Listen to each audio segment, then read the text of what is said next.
So, I mean, since we raised our funding round, which by the way, we have never formally announced it. So if you like Google this around, you're not going to actually find this information. And this is probably one of the first times I've disclosed it kind of openly like that. So an exclusive for Ummahpreneur. Love it. We'll definitely make use of that. We'll take advantage of it marketing this episode.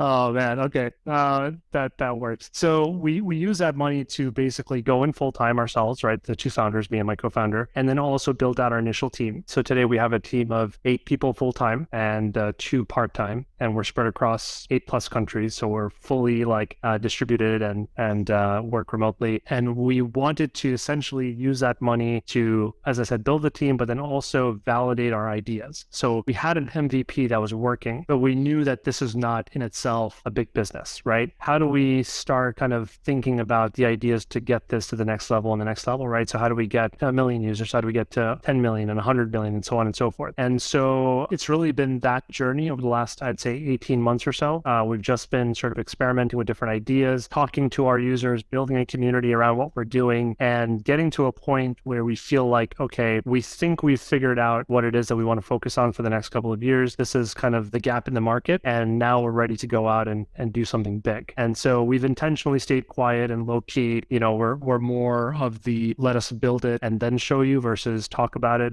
and then show you. And so we've just been heads down building. So alhamdulillah, we're in a pretty good position now in terms of the audience that we've been able to acquire in a very short period of time with essentially no marketing, as I mentioned earlier. And we're ready to kind of take things to the next level. And, you know, that may mean that we may need to bring on more investors and do a bigger round and so on and so forth. But the moment you take money from investors, that's when the clock starts ticking. Right now you have money that essentially going to run out at X amount at whatever X date. And in that time frame, you need to either make your business profitable, which, you know, again, for early stage startups, maybe that's not the focus. You want to focus more on growth, but also get your numbers or KPIs to a point where you can then go back to investors and say, look, this is what we've been able to demonstrate over the last 18, 20 months, whatever. And now we're ready to take things to the next level. We need to do a bigger raise. So that's really been our focus.